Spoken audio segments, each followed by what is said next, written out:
मुद्द्यावर जाणार होतो प्रचाराच्या. प्रामुख्यानं भाजपने जो प्रचाराचा टोन सेट केला तोच त्याच टोनवर प्रचार करण्याची एक पद्धत गेल्या 2 निवडणुकांमध्ये आपण पाहिली होती. पण यावेळेला पहिल्यांदा असं झालं की काँग्रेसनं घोषणापत्र मांडल्यानंतर त्या मुद्द्यांवर भाजपला बोलणं भाग पडलं. काँग्रेसचा स्ट्रॅटेजिकली हा विजय मानायचा का आणि काँग्रेसने आपल्या स्ट्रॅटेजीमध्ये योग्य पद्धतीने याचा शिरकाव केला होता किंवा एक प्लॅनिंगने हे केलं होतं असं म्हणायचं का?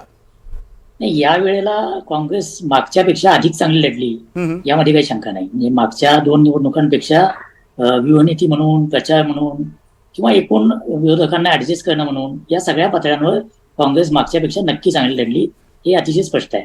दुसरा जो मुद्दा आपण म्हणाला की नेहमी मोदी किंवा भाजप प्रचाराचे मुद्दे सेट करतो, तर यावेळेला काँग्रेसच्या म्हणजे जनरली अनेक निवडणुकांमध्ये राजकीय पक्षांची घोषणापत्रही नावापुरती असतात. त्याच्यावर फार कोणी चर्चा करत नाही. त्यात चांगल्या गोष्टी खूप असतात पण त्याच्यावर निवडणुकीत फार चर्चा होत नाही. यावेळेला विपरीत अर्थानं चर्चा झाली. म्हणजे काँग्रेसचं जे न्यायपत्र आहे त्याच्यामध्ये त्यांनी काही 4 चांगल्या गोष्टी मांडल्या, तर त्याचा नेमका उलटा अर्थ भाजपनं लावायचा प्रयत्न केला. त्या निमित्तानं का होईना ते घोषणापत्रावर बोलायला लागले. म्हणजेच काँग्रेसनं सेट केलेल्या टर्ममुळे भाजप रिॲक्ट व्हायला लागली. दुसरा जो मुद्दा आहे की मला वाटतं की तो अक्रॉस कंट्री दिसतो.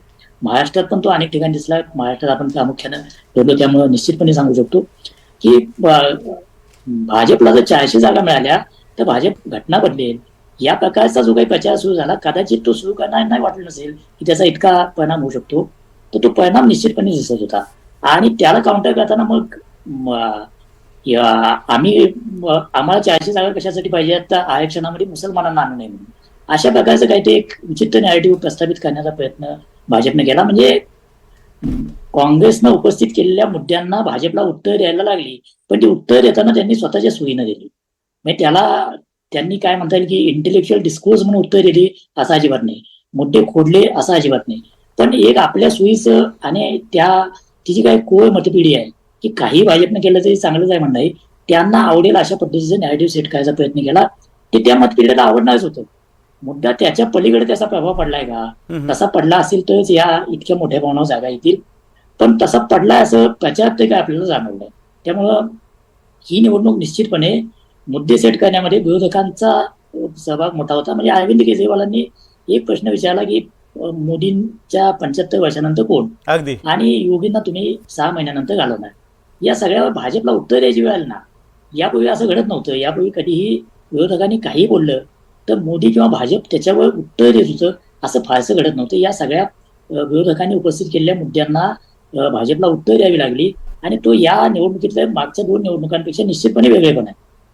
त्यामुळे मला वाटतं की त्या अर्थानं ही निवडणूक काँग्रेस अधिक चांगल्या पद्धतीने लढली, यामध्ये शंका नाही. त्याचा जो काही अर्थ भाजपनं लावला, म्हणजे असं काँग्रेसच्या न्यायपत्राचा अर्थ असा कुणीही शहाणा माणूस लावणार नाही की मुस्लिमांना त्याच्यामध्ये आरक्षण देण्याची घोषणा केली आहे किंवा ज्या मनमोहन सिंगांच्या विधानाचा ज्याच्या अनेक वेळा वादविवाद होऊन ते सगळं सेटल झालेलं आहे त्याचा पुन्हा पुन्हा उल्लेख केला गेला. तर हे सगळं जे नाही हे भाजपवाल्यांनाही माहिती आहे, तर त्याचा अतिशय सोयीचा अर्थ लावला आणि ते नॅरेटिव्ह प्रस्थापित करायचा प्रयत्न केला. मला वाटतं हे जर लोकांना पचनी पडत असेल तर मग भाजप, काँग्रेस किंवा विरोधी पक्ष कसेही लढले या देशामध्ये काही फार मोठा फरक पडण्याची शक्यता नाही. पण तुम्ही म्हणता की भाजप काँग्रेस या वेळेला नेमके मुद्देसूदपणे त्यांनी प्रचार केला, त्याचबरोबर स्ट्रॅटेजी चांगली आखली होती. पण काही ठिकाणी काँग्रेसचाही गोंधळ दिसून आला. उदाहरणार्थ जर रायबरेलीचं उदाहरण घेता येईल, एक वेळ वायनाडमध्ये निवडणूक मतदान होण्यापूर्वी जर राहुल गांधींची रायबरेलीतनं उमेदवारी घोषित झाली असती तर ती योग्य ठरली असती असा एक मुद्दा आला होता. वायनाडमधलं मतदान पूर्ण झाल्यानंतर तुम्ही रायबरेलीतनं राहुल गांधींना उतरवता, नियोजनाचा अभाव याच्यात दिसून आला असं वाटत नाही? मला विचारा. हो तुम्हालाच सर, पवार सर तुम्हालाच.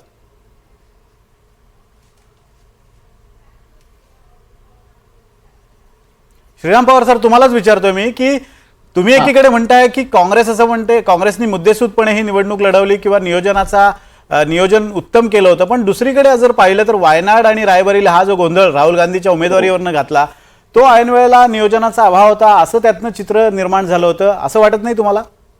नाही, मला वाटतं की यात गोंधळ घातला असं म्हणायचं काहीच कारण नाही. एक तर ती सगळ्यात शेवटच्या टप्प्यात त्या जागांवरचं मतदान होतं, त्यामुळे त्याच्या उमेदवारानंतर जाहीर होणार हे उघड होतं. वायनाडची निवडणूक झाल्यानंतर म्हणजे तिथं आपला विजय होईल अशी निश्चिती केल्यानंतर त्यांनी जर असं ठरवलं की आपल्याला आता उत्तर प्रदेशात पण लढायचं आहे, त्याचा आपल्याला फायदा होऊ शकतो, आणि मग तिथं लढायचं तर 2 जागा आहेत, एक अमेठी आणि रायबरेली. यातली कुठली निवडायची? तर मला वाटतं की स्ट्रॅटेजी म्हणून त्यांनी अमेठीच्या ऐवजी रायबरेली निवडणं हे कधी पण शहाणपणाच होतं. हे आता जर काय आहे की निवडणुकीत एखाद्या पक्षाचा पराभव झाला तर त्याची प्रत्येक मूळ चुकली असं सांगणं फार सोपं असतं. पण जर समजा याच्यापेक्षा वेगळे आकडे एक्झिट पोलमध्ये आले किंवा उद्या आले प्रत्यक्ष निवडणुकीमध्ये, तर आपण असं म्हणू की वायनाडमध्ये झाल्यानंतर रायबरेलीत निवडणूक लढवणं हा राहुल गांधीचा मास्टर स्ट्रोक होता. हे मला वाटते की निवडणुकीच्या प्रचाराची अगदी, अगदी. म्हणून किंवा एकूण स्ट्रॅटेजी म्हणून यात फार काही चुकीचं नव्हतं. अमेठी लढण्यापेक्षा रायबरेली लढणं हे कधी पण शहाणपणाचं होतं. कारण अमेठी लढला असतं सगळ्या देशाचं लक्ष स्मृती इराणी विरुद्ध राहुल गांधी यांच्याकडे लागलं असतं. तर त्या जागेचं महत्व काँग्रेसनं अतिशय व्यवस्थितपणे कमी केलं आणि रायबरेली लढवली. ह्या स्ट्रॅटेजिकली एक चांगला निर्णय होता असं मला वाटतं.